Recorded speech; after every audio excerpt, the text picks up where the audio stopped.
Greetings and Aquaba. Welcome yet again to another live broadcast of Speaks, building new legacy, speaking of prosperity and all of the other things that keep us uplifted and empowered. This is your host, Queen Mother Dr. Chen Zero. And it's been a moment, and life beyond lifing has given us an opportunity to give thanks and praise every single time.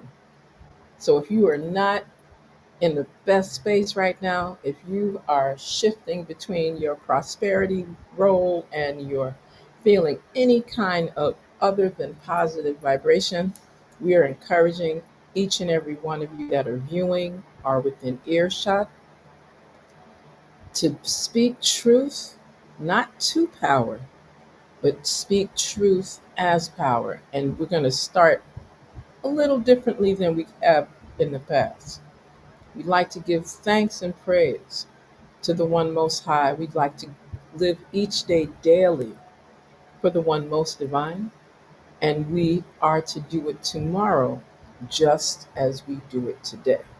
Amen. Hallelujah. Duan Ter, Asheo, all of these terms, giving thanks, giving thanks. So tonight's broadcast will have a slightly different flavor.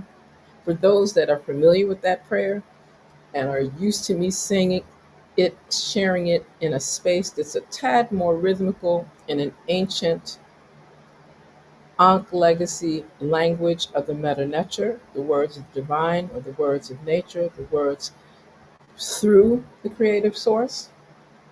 Amasu and Fanter, Sauksu, Emekran, Fanter, Aura, Maketi Paheruda. Same term. We're giving thanks and praise.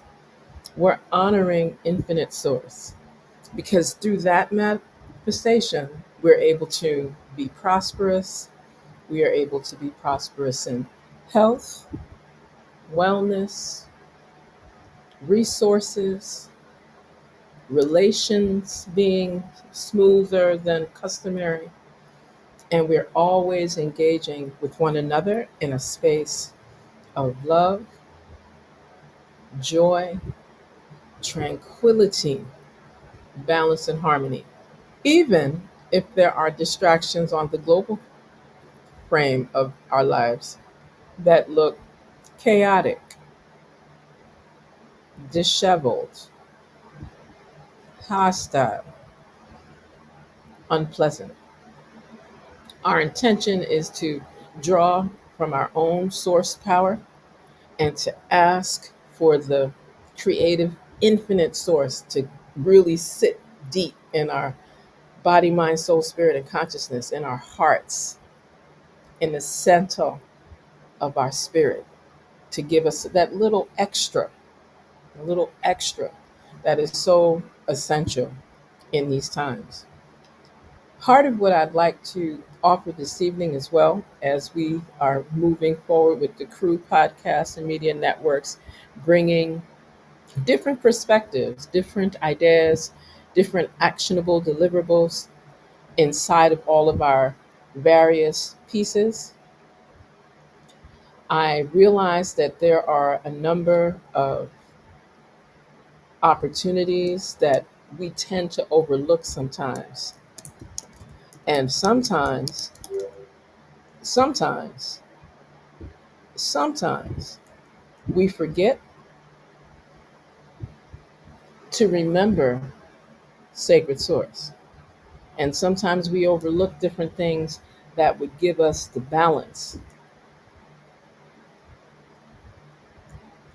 in so many different ways. And I share this for a number of reasons, because when we speak of how do we utilize our broadcast, how do we engage with our resources, how do we make sure that we're able to have truth, justice, order, reciprocity, balance, divine righteousness, and harmony hold up in our daily lives, in the lives that we impact, those of our family, our friends, our coworkers, our comrades. And how do we bring this vibration of efficiency, this vibration of love, not just love like the mushy, what the word love looks like, but the action driven, nurturing, cultivated, respectful, principled, really nurturing love. Some refer to it as agape love in select scripture. Some refer to it as mer, M-E-R with a rolled R. And it's not just a love of something temporary. And sometimes it is conditional, not always unconditional. There's there's a relationship exchange when someone says, I care for you and I love your spirit. I love your essence. I love your soul. It's very different than just I love you, or that the love is only based on the money you have, the resources you bring to a table. Not that they aren't important, but love is a, to be grounded in a space that facilitates all the areas of prosperity, ancestral sacred traditions, ancient techniques and strategies for how we begin to respect what people like to, in a simplistic form. You know, when we hear that term Ubuntu, just the sound, Ubuntu, in a very basic translation to English, that term Ubuntu, I respect and honor the divinity in you as you respect and honor the divinity in me. For some, I am because you are because I am. And if we go really back into what persons are sometimes more familiar with in select scripture, biblical texts, I am that I am. That may sound more familiar and resonate for many. So I offer that in the context of some of the discussions, some of the ideas, some of the wonderful pieces of information that I'd like to share. And I'd like to start from a space where in the Virgin Islands, and for those that aren't familiar, the Virgin Islands is 90 miles south of Puerto Rico. There is a 40-mile space between the Isle of St. Thomas, where Charlotte Amalie is the capital. South is St. Croix. Slightly north is St. John, and across beyond Whistler's Key in the Caribbean Sea is the British Virgin Islands, and you can continue moving around from there. But just keep in mind, we're close to Puerto Rico. You know, most people remember Puerto Rico, and we're not Jamaica, we're further south. And I just like to give context of where we are. And in the Virgin Islands, which is a non incorporated, non self governing territory of the United States of America, so yes, you do not need a passport, but effective May 2025, you do have to have some form of a real ID or government issued identification to at least come. But you're not going through a visa immigration process because this is still part of the United States in that regard since 1917. Actually, the purchase and the transfer of the $25 million in gold happened August 1916, but the actual ceremonial transfer from the Danish flag to the US flag and so forth, known as Transfer Day, happened on March 31st, 1917. So we're speaking over 100 years, 108 to be exact, just so we get context of what we're speaking of in this American territorial space. And one of the things that has been happening in the Virgin Islands is, unlike other states and even commonwealths like Puerto Rico, that has a very different relationship with the US, but is still part of the US in in given specifics. And there is, they have a constitution that governs their activities, their policies, their respective laws, particular to Puerto Rico, while the US Constitution, of course, is the sovereign governing constitution, but at least like other states in the 48 contiguous US, Puerto Rico has their own constitution. We recognize that similar to DC, District of Columbia, which does not operate as a state, even though it's where the capital sits, the Virgin Islands of the United States does not have a constitution yet. And this year, based on the outcome of elections for delegates for the sixth Constitution Convention, I want to highlight that the sixth Constitution Convention, going, far back into the 80s and 70s, where it was directed by the Department of the Interior, by the federal government, that the Virgin Islands community were to be engaged in public awareness, public education, to establish a constitution for the Virgin Islands, which has not happened yet. Currently, we have our sixth Constitution Convention delegates, and they have a timeline that is coming very short to establish a constitution that is, of course, reviewed by the people of the Virgin Islands. However, it has to be properly vetted and approved by the executive branch of government here in the Virgin Islands, along with, even when it goes through that process, there's yet another process for it to be approved through the government of the government of the United States. So I'm going to leave that part there because I encourage persons that would like to know anything about the Constitution Convention in the Virgin Islands, because some persons probably do not even realize that the Virgin Islands is part of the United States. There is another portion of the Virgin Islands which is within the what they we call the British Virgin Islands, and that's a little different because they are moving in the direction of having their autonomous space and having more BVI rights, having indigenous ancestral rights for the people, the lands, the resources in the British Virgin Islands, which, again, obviously by the name, had been under British governance. And they do have constitution. They do have ancestral native rights for Virgin Islanders born there, or the children and or grandchildren of persons born there. So there's a much different engagement. And they have their own form of governance that allows for them to have more autonomy. And why would I mention these things? Because we just finished earlier in the month of July talking about independence in the 48 contiguous US, emancipation, July 3rd on the Virgin Islands, US. August 1st is an emancipation major celebration for former British colonies, which are primarily almost all independent now and sovereign nations now. And it's really important that we have an idea of, like, why do people speak about emancipation, independence? People have coined terms like emancipendence, like blending them while they're two distinctly different things.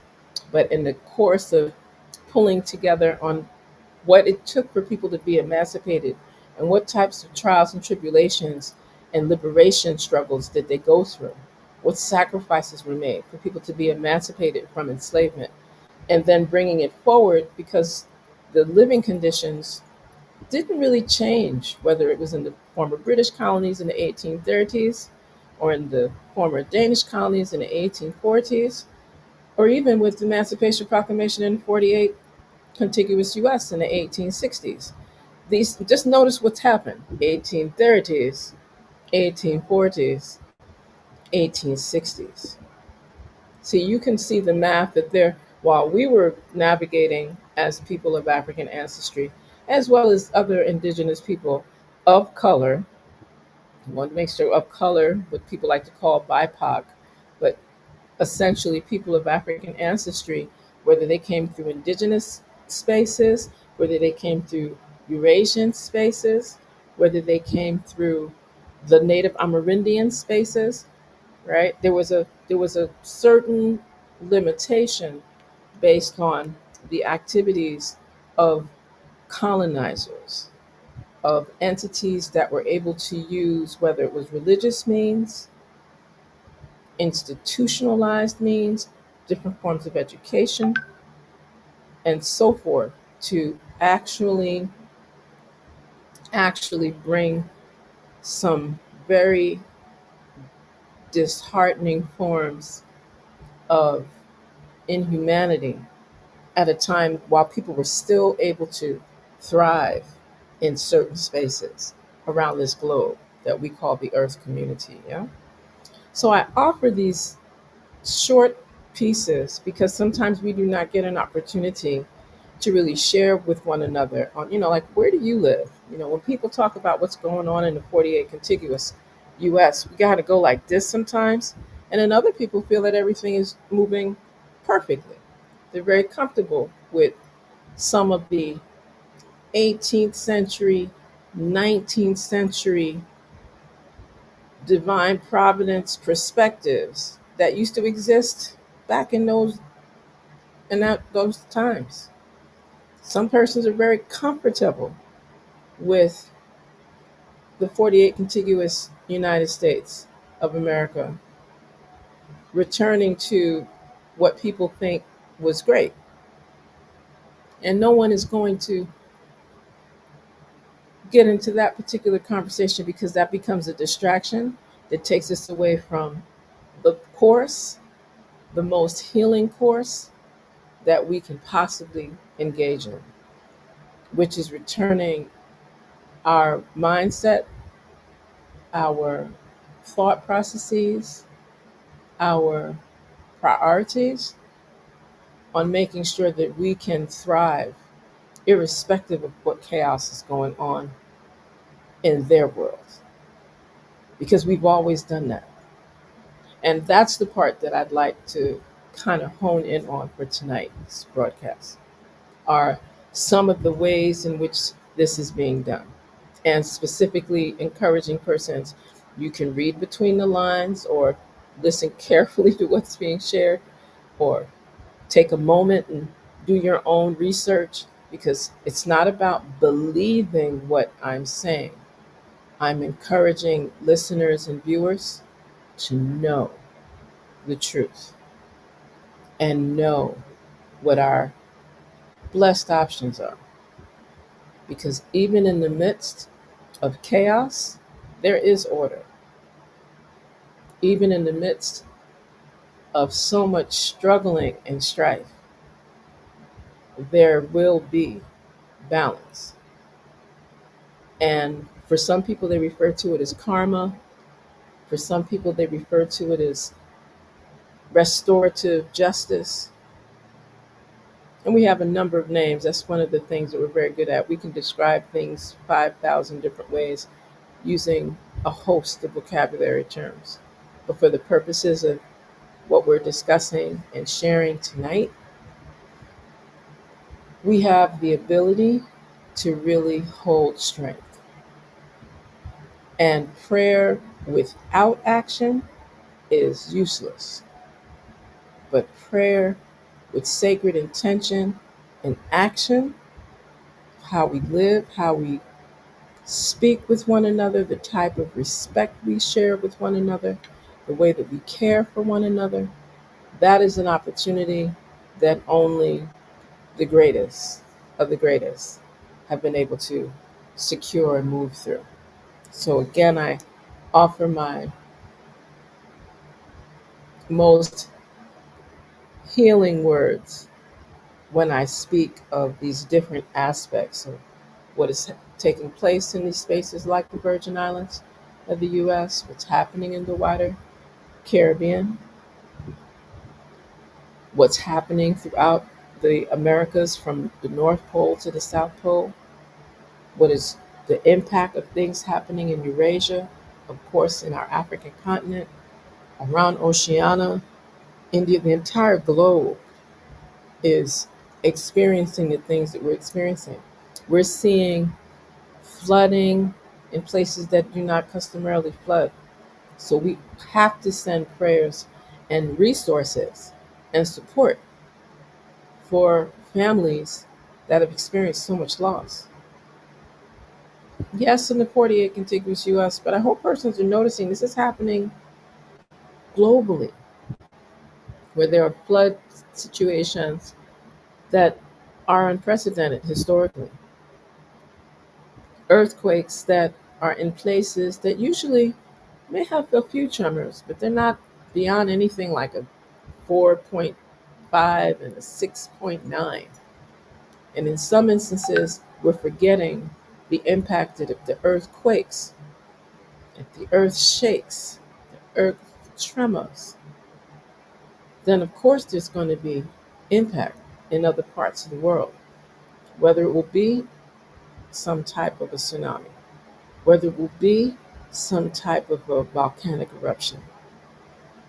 And while these things are happening, for those that do accept and know the science of the importance of what people refer to in the more environmental science around the blue economy, our marine life, our island life, those of us that live on islands, and we include Australia because as quiet as it's kept, Australia is not a continent, it's an island, just a very big one.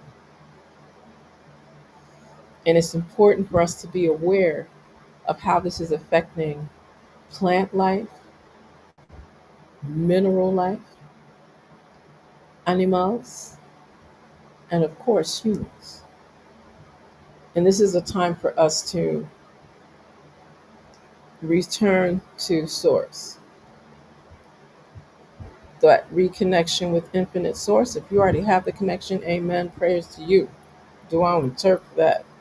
It's powerful. Some persons are so reorient, they're disoriented, and they're working on getting some type of reorientation of how to reconnect and restore balance and order in their day-to-day life. Persons have been shifted by different natural disasters. Persons have been shifted by global pandemics. People have been shifted by serious transformations politically, economically, and beyond. And at the very core, when it looks like people can at least reach some degree of stability, there are these other, I call them demonic terrorists. Everybody's got a term, but I call them demonic terrorists. They're like genociders. They want to kill your spirit.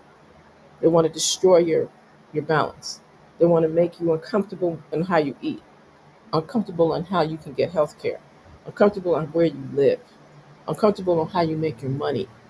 Make your money and keep your money so that it can continue to be cycled in our communities so that we can have the resources we need to live. And persons are doing this in a way that many times it creates conflict between those of us that it should not create conflict between or among. It's not just one, two.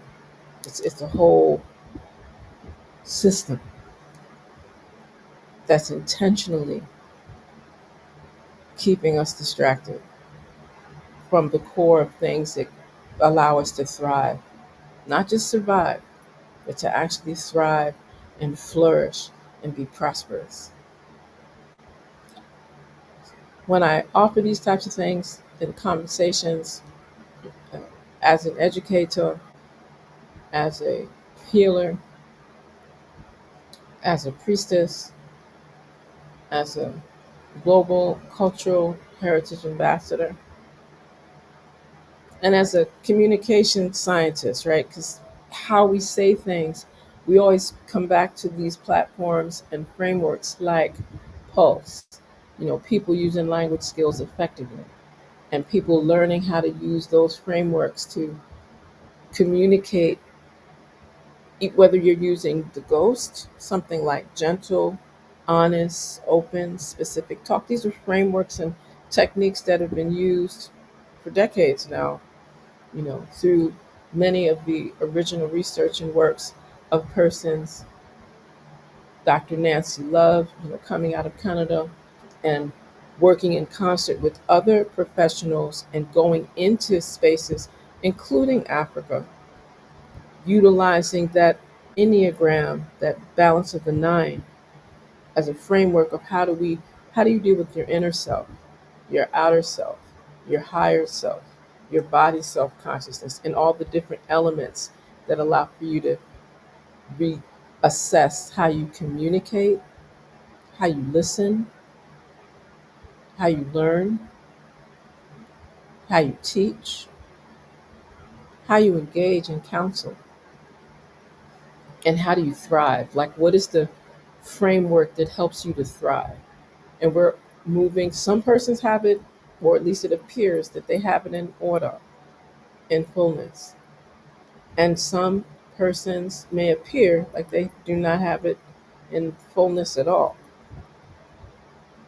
How do we work together and move in a more cooperative healing form to be able to move some of these things that we speak of so eloquently in terms of moving the conversation forward? So I take a moment of reflection and pause because I know I've covered several different points in a short time.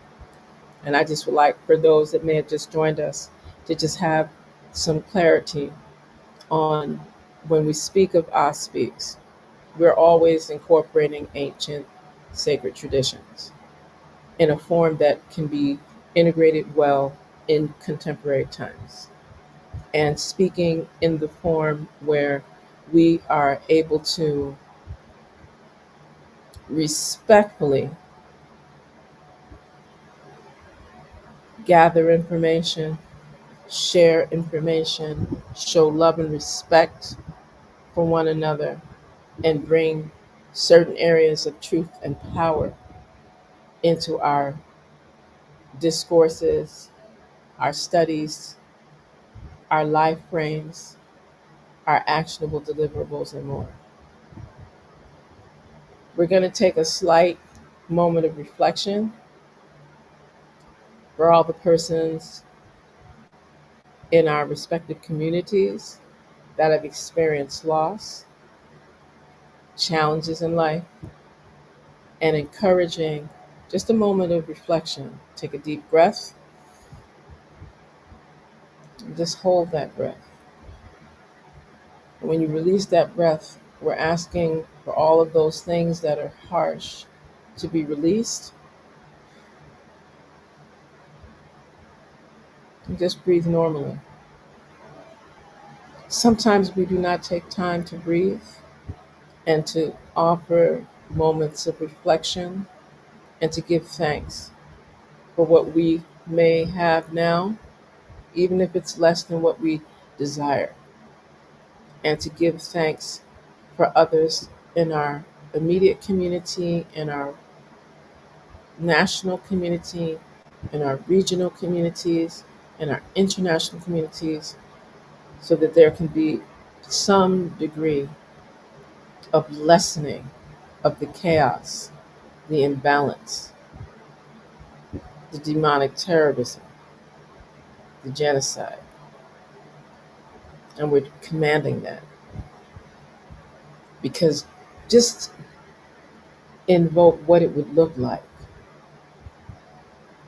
if authentic global peace and tranquility were to be restored. The more we invoke that, the more we see that, the more we correct our mindsets to make that manifest, make that manifest, not just the distractions. Let us see and affirm and pray for what we desire, not against things, but for things, and for people, and for humanity, and for harmony, and for tranquility, and for prosperity, and wealth in abundance that is equitably distributed. What would it look like if hunger wasn't an issue? What would it be if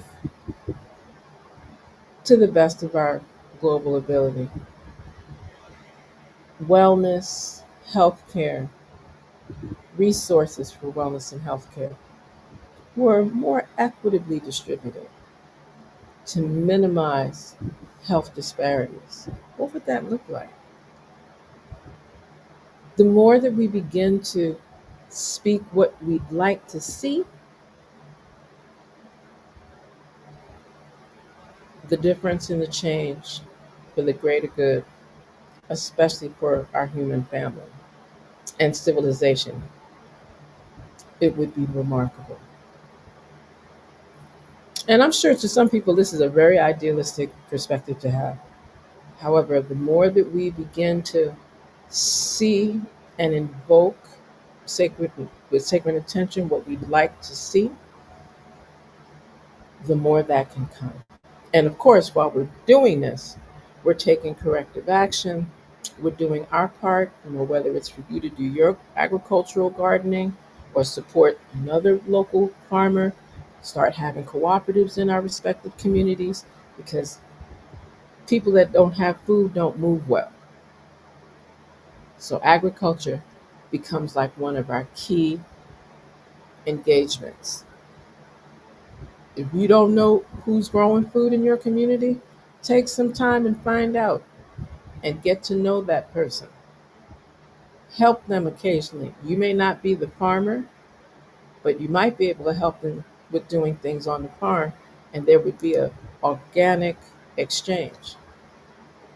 You may not be the farmer, but you might be the chef. And if you're not the chef, you might be the person that knows how to do the canning and the bottling and the preservation of the foods.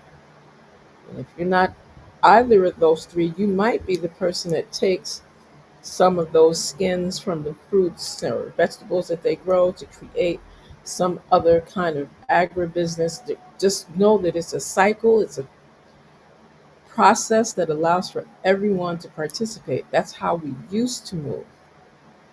And that was at a time where the earth communities, our civilizations move with much more ease. It might be that you are the person that grows the materials that allow us to produce, indigo and textiles for cloth and linen and so forth.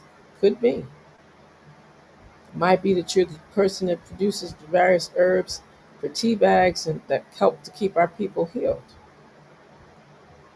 Or materials that lead, rubber trees so that we have, whatever materials we need from rubber and so forth, or glue and things, or shampoo and so forth. Not everything has to come, and of course, I might be focusing on just the vegan side, but we know people need leather, people need goat, people need, chicken and lamb and stuff. I'm not sure about some of these other animals that people like to put in their system, but I'm just saying in terms of we have to look at agriculture, agribusiness, agritourism as something to help us to move through these distractions. We are also looking at ways in which we deal with architecture and construction, housing.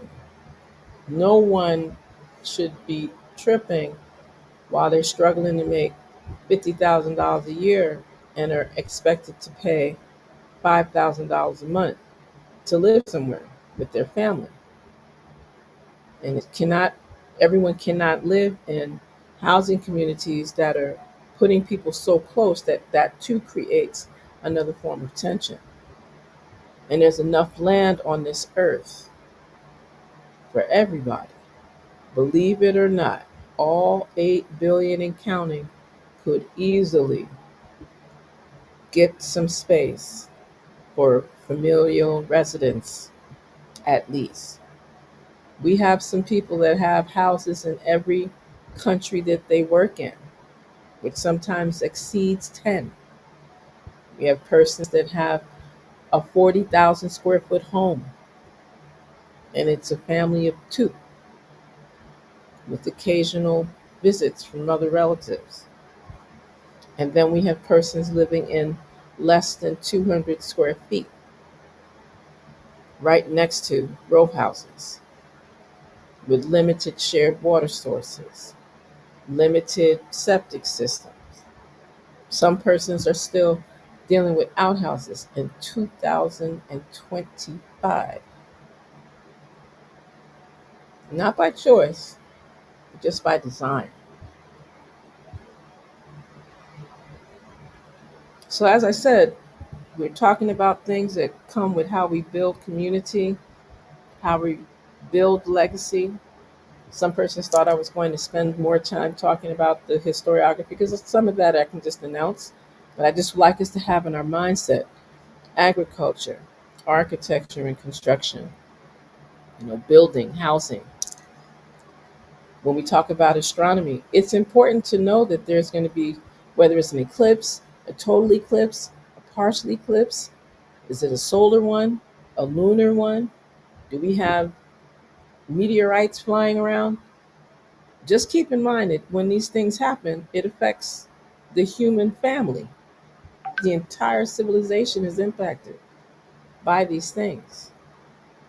So don't, when we look up, when was the last time you looked up in the sky and just relaxed your mind and laid flat on your back and just looked up at the heavens? We speak about heaven a lot, but do you really look in the night at the abundance of stars? And if you can't see them, then this is my other suggestion. If you can't see them, there is this wonderful app called Skyview. You can get it on your phone. You can get a free version, but if you like all of the whistles and bells to be able to take pictures of what you find, and don't get twisted on the Greek references to Pegasus and all of that. Look at the scientific names of the stars. You'll see where planets are, and not to do an astrological, that's the human interpretation part, but just recognize that if you have a planet coming closer to the earth, it's going to change the environmental flow. We might get more rain in areas that are usually dry. We might have more storms in areas that usually do not have them.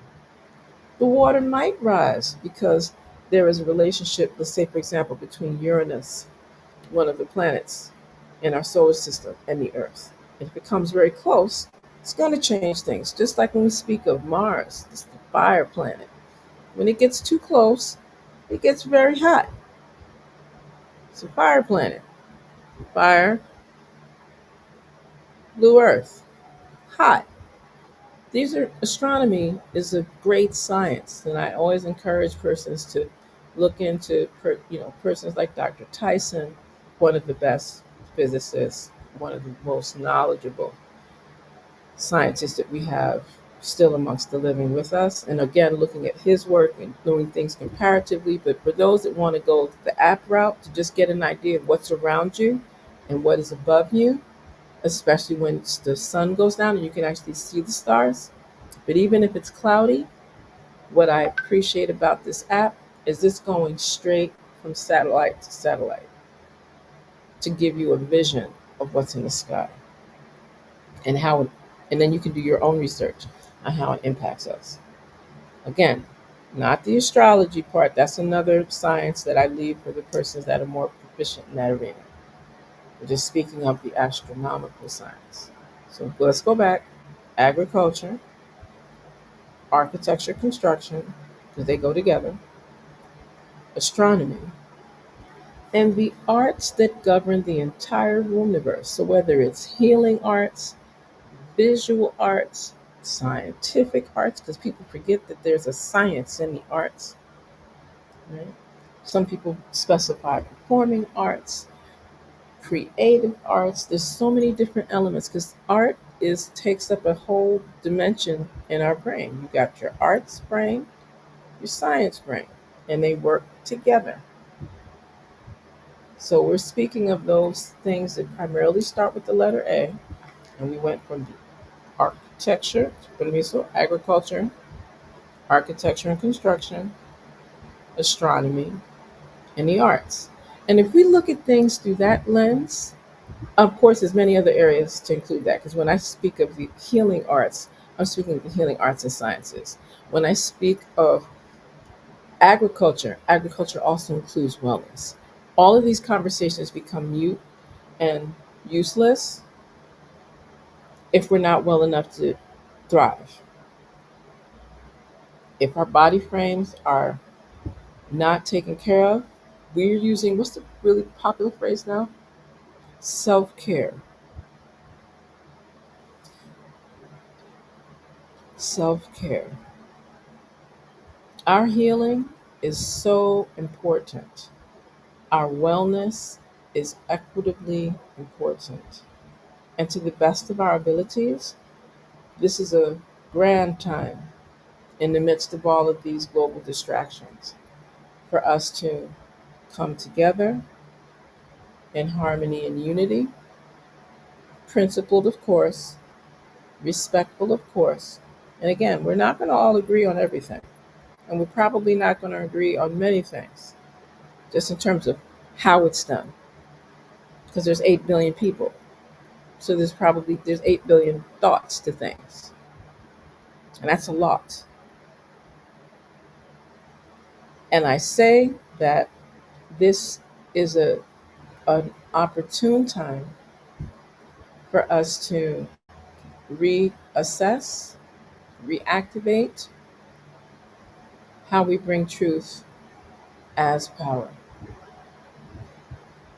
Now that I've covered those things for most of tonight's broadcast, I'm going to share a few announcements. As I mentioned earlier, the month of July, in many respects, amongst the Rastafari community internationally, is acknowledged to highlight the day of birth, July 23rd, of His Imperial Majesty Emperor Haile Selassie I of Ethiopia. And for persons that aren't aware, what was really powerful is that this is like global. So there's activities happening in Ethiopia, there's activities happening all around the globe amongst the Rastafari. And I want to be very specific. I didn't say Rastafarian, because that's a little different. That's more of a religiosity piece. I speak of the Rastafari civilization, the Rastafari liberty that is grounded in very principled, very disciplined forms of order. And I feel it was really important that even in a small community like the Virgin Islands, that the executive branch of government, actually on June 16th, which is another significant day in the history of humanity, because when we speak of June 16th, it's a very commemorative day to many. It referred, for those that may not be familiar, in South Africa, June 16th, 1976, as the 48 contiguous United States was in the heyday of bicentennial celebrations. In Soweto, South Africa, there was a widespread socio-political uprising, and many youth, particularly there was uprising by African students, lost their lives. It was a wave of anti-apartheid activities, and many, named and unnamed, lost their lives on that day, June 16th, 1976. And the uprisings lasted for several other days. So I don't wish to spend as much time on that, but I want to highlight that on that particular day, what was happening in the world in 1976. Moment of reflection and prayer with action, because we recognize that it took up until 1994 for there to actually be a relaxation, if you will, of the apartheid, or the downpress of the apartheid system in South Africa, with the release and ultimate presidency led by Nelson Mandela, alongside the support of his wife, Winnie Mandela. So I just want people to get the context on why June 16th is another one of those days that you go, wow. So June 16th, 2025, in the Virgin Islands, the executive branch of government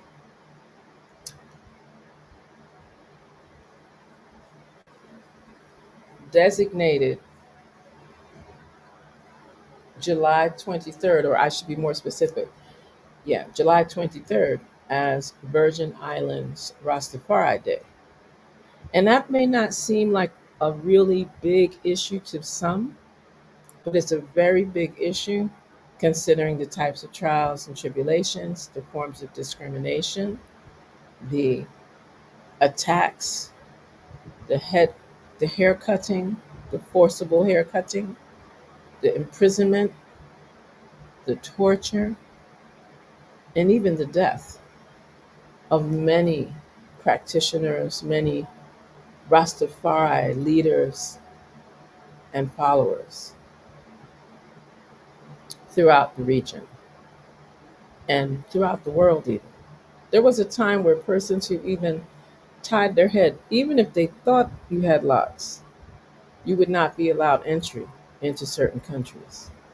And that used to happen right here in the Virgin Islands. Or you would be in prison because you looked like you were into Rastafari. It even beyond the cannabis as a sacramental piece. I just want to highlight that. So we really wanted to send some congratulations to our Rastafari community in the Virgin Islands, through the House of Nyabingi, Ethiopian World Federation, and all the Rastafari houses.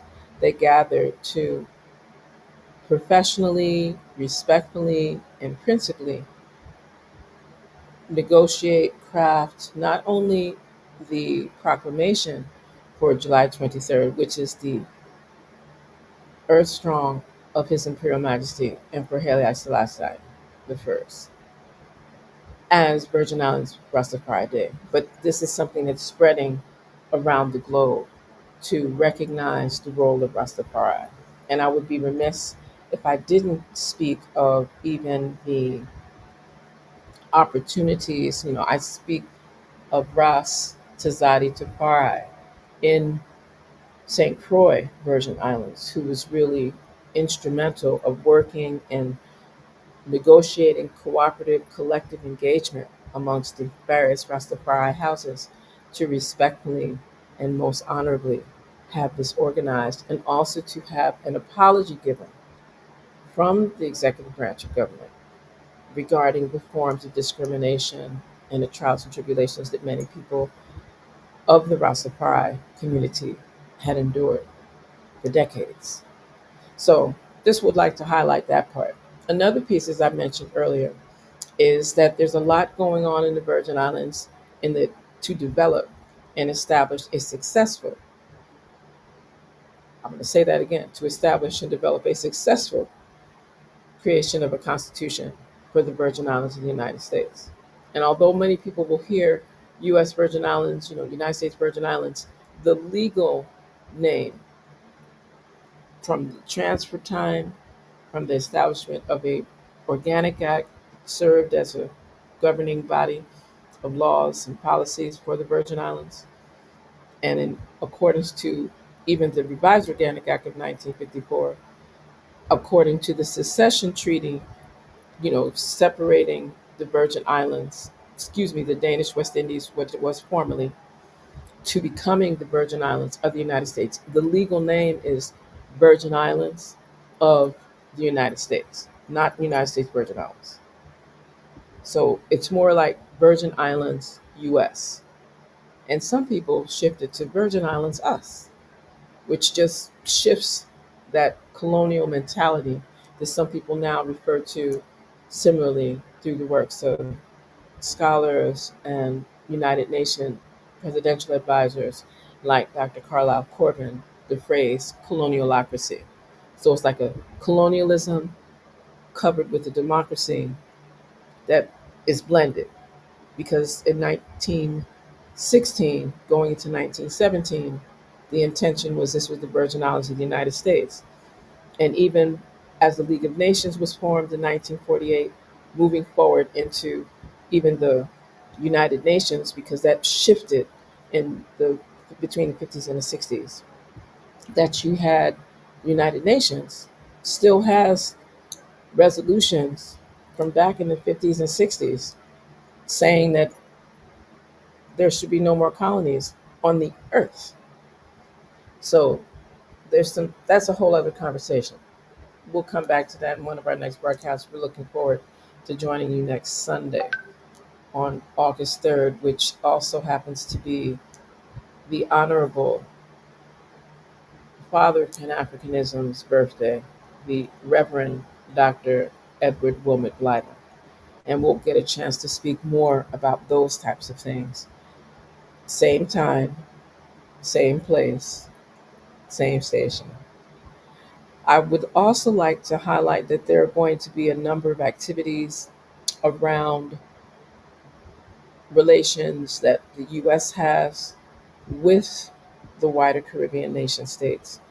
So whether it's Jamaica, Trinidad and Tobago, Barbados, Antigua and Barbuda, Bahamas, St. Vincent and the Grenadines Islands, inclusive of places that are connected to the Caribbean Sea like Belize, Honduras, Panama, Costa Rica, Nicaragua, El Salvador, Guatemala, of course, Jamaica. I don't want to leave anyone out, right? I think it's St. Kitts Nevis, Antigua Barbuda, St. Lucia, Guadeloupe, St. Martin. And when I say St. Martin, I'm speaking of the whole island, Tualiga.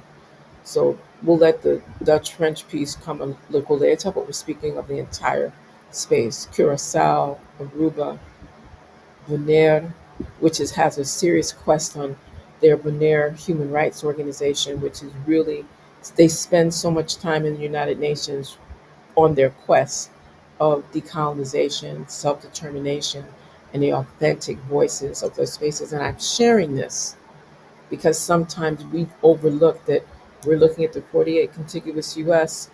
And if we look at our neighborhoods, everybody has ties to the rest of the world. Everybody, everybody. The minute we go beyond grandparents, we're usually, and if you're fortunate, if you've got 9, 10 generations solely in 48 contiguous, that's great too. Just recognize that we are a global people living in very engaging spaces. And if we allow the distractors to keep us divided, then they win. And it's nothing wrong with vibrating on what people refer to as local. I like to use the term homegrown because homegrown has a more authentic grounding. Because local can be somebody that moved into your neighborhood, and in some places, in 90 days, they're considered local. In some states, it might take a year, but they'll be considered local. When you're homegrown, you have a multi generational tie through work, through spiritual energy, through emotional engagement, through the labor and sweat of your brow. It's a little different. And I'd like for us to move in that accord when we start to speak about these things. The My closing comment, because we've come to the top of our hour almost, and I really would like to give a special shout out. I wasn't looking on that part of the screen. So giving thanks for you joining and sharing your greetings. Latonia, Little John, grateful. I would be remiss if I didn't highlight that there are so many wonderful. There's been the Day of National Significance. Just listen to how that commemorative vibe is in Barbados on July 26th annually, where they honor and highlight many of their sheroes and heroes that were contributory to the upliftment of the one of the newest republics in the Caribbean. the Republic of Barbados, currently under the leadership of Her Excellency Prime Minister Mia Amor Motley.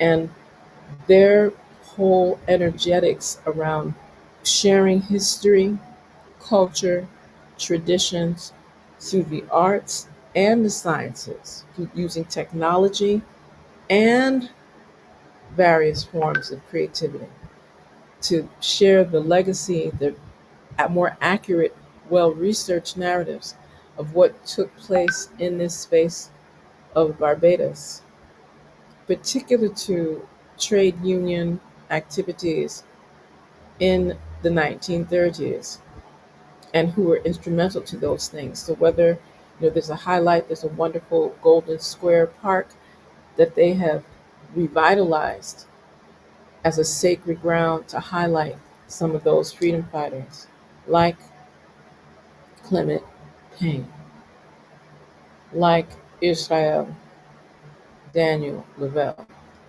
who happened to be the first president of the Universal Negro Improvement Association in 1914 in Barbados.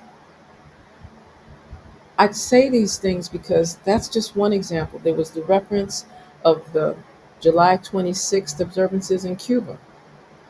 And with that being said, there's going to be a number of different activities. Persons, feel free to email us at ospeaks ospeaks at gmail.com. Again, ospeaks at gmail.com. If you can at least,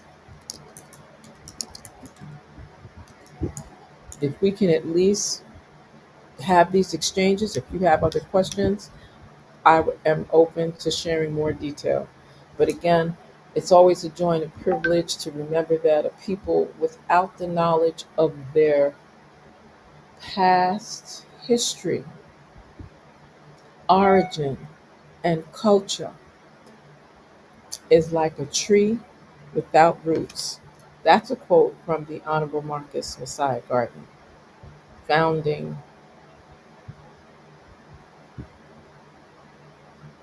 of the Universal Negro Improvement Association African Communities League, alongside many other great ones.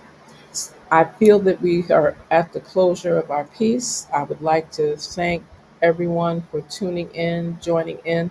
I wish that you had posted some questions inside of the chat as well as on the YouTube page for the Crew podcast.